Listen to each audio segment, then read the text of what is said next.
Hello दोस्तों, मैं रंजना परिहार आपका अपने यूट्यूब चैनल में स्वागत करती हूँ। पिछले लेक्चर में हमने स्वरों के वर्गीकरण और व्यंजन को समझा था। आज के इस लेक्चर में हम आगे के टॉपिक्स को जानेंगे। हमने देखा था व्यंजन की परिभाषा। आज हम देखेंगे व्यंजनों के वर्गीकरण को, इनके प्रकार को। व्यंजन होते हैं कुल संख्या में 33। इनके प्रकार को हमने देखेंगे। प्रकार कितने होते हैं, इनके वर्गीकरण। यानी व्यंजन 3 प्रकार के होते हैं: स्पर्श व्यंजन, अंतस्थ व्यंजन और ऊष्म व्यंजन। स्पर्श व्यंजन की संख्या होती है 25, अंतस्थ व्यंजन की संख्या होती है 4 और ऊष्म व्यंजन की संख्या होती है 4।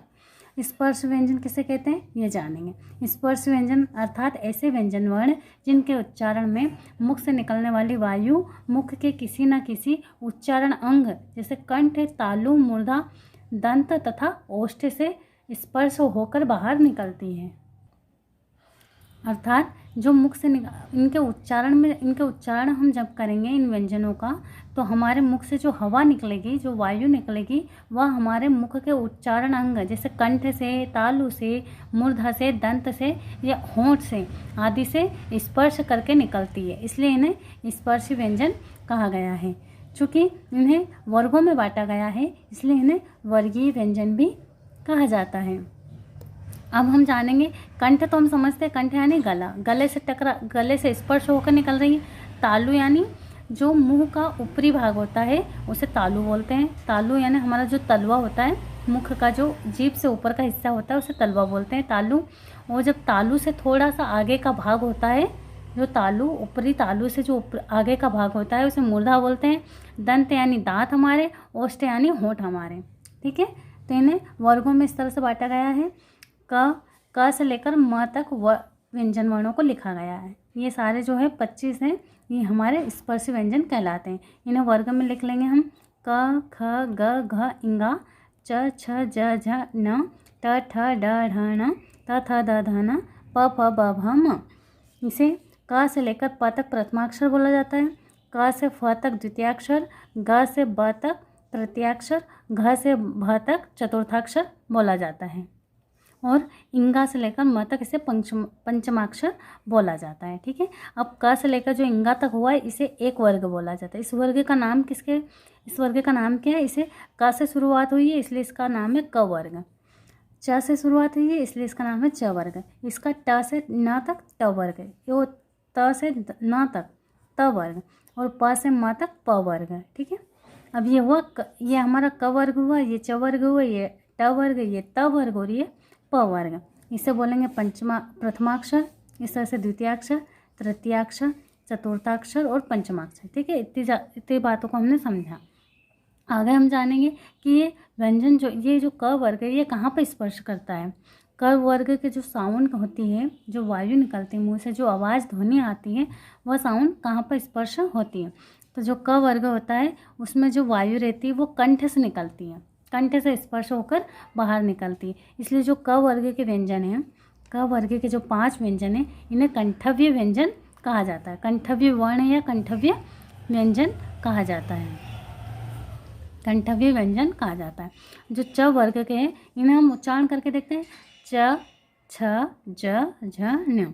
अर्थात ये तालु से टकराते हैं, तालु से स्पर्श होकर बाहर निकल रही है अपनी साउंड, इसलिए इन्हें तालव्य व्यंजन कहा जाता है। अब ट वर्ग को देखेंगे। ट वर्ग का उच्चारण करेंगे ट, ठ, ड, ढ, न।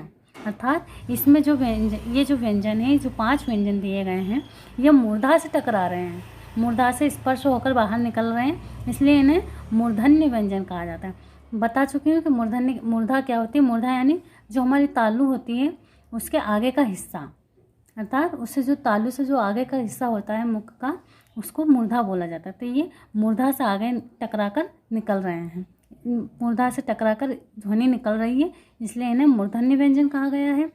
त वर्ग यानी त वर्ग को उच्चारण करके देखेंगे। त, थ, द, ध, न। अर्थात ये दांत से बोलने पर उच्चारण में मालूम पड़ता है कि ये दांत से टकराकर, दांत से स्पर्श होकर बाहर निकलते हैं, इसलिए इन्हें दंतव्य व्यंजन कहा गया है। प, फ, ब, भ, म ये ओष्ठ्य व्यंजन कहलाते हैं। ये ओठ यानी होंठ से स्पर्श होकर बाहर साउंड निकलती है, इसलिए इन्हें ओष्ठ्य व्यंजन कहा गया है। कई एग्जाम में इनके बारे में पूछा जाता है, एसआई वगैरह, पटवारी, इनमें इसलिए इनकी एक ट्रिक भी बनाई गई है कि कौन सा व्यंजन कहाँ स्पर्श करता है, कौन से व्यंजन की ध्वनि कैसी होती है। तो जो क वर्ग का व्यंजन है उनकी जो ध्वनि निकलती है वो कंठ से निकलती है, और जो च वर्ग है ये तालु से निकलते हैं, और ट वर्ग के व्यंजन मूर्धा से उनकी ध्वनि उच्चारित होती है, त की द से और प की ओंठ से। इसलिए कचट तप ओ, इसका लिख लिया अपन ने प्रथमाक्षर कचट तप ओ, कचट तप। और ये लिखेंगे कि ध्वनि कहाँ से निकलती है, कता मुदवो यानी क से कंठव्य, ता से तालु, म से मूर्धा, द से दंत और ओ से ओष्ठ। कचट तप तो कता मुदवो। अभी हमने स्पर्श व्यंजनों को जाना, अब हम दूसरे प्रकार अर्थात अंतःस्थ व्यंजन को समझेंगे। अंतःस्थ यानी अंतः मतलब अपने बीच में, अंतःस्थ मतलब स्थित, अंतःस्थ मतलब जो बीच में स्थित व्यंजन होते हैं उन्हें अंतःस्थ व्यंजन कहा जाता है। अंत यानी बीच में, स्थ मतलब स्थित, अर्थात ऐसे व्यंजन वर्ण जिनका उच्चारण स्वरों और व्यंजनों के बीच स्थित होता है उन्हें अंतःस्थ व्यंजन कहते हैं। ये 4 होते हैं, जैसे हमने पहले बताया, य, र, ल और व। य, र, ल, व। एक नोट डाल के लिखना, एक बहुत ज़रूरी पॉइंट है। जो य और व है इन्हें अर्ध स्वर कहा जाता है। य और व को कैसे स्वर कहा जाता है, अर्ध स्वर।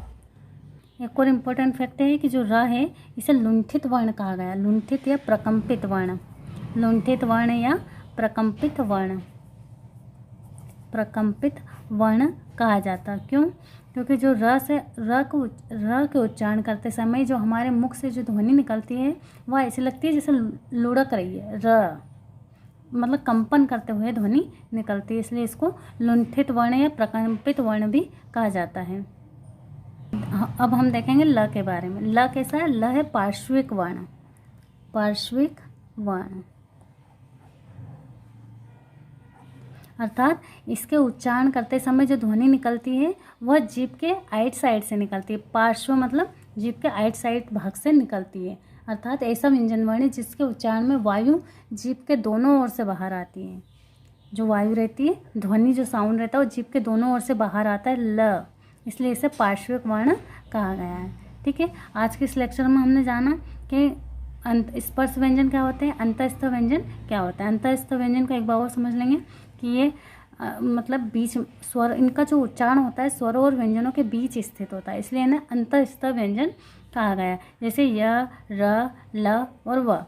य और व को अर्ध स्वर कहा गया है, र को लुंठित वर्ण और प्रकंपित वर्ण भी कहा गया है, क्योंकि इसके उच्चारण में जो वायु रहती है वह ऐसी लगती है रुढ़कती हुई, जो ध्वनि है, साउंड जो है वो कंपन करता हुआ बाहर निकलता है।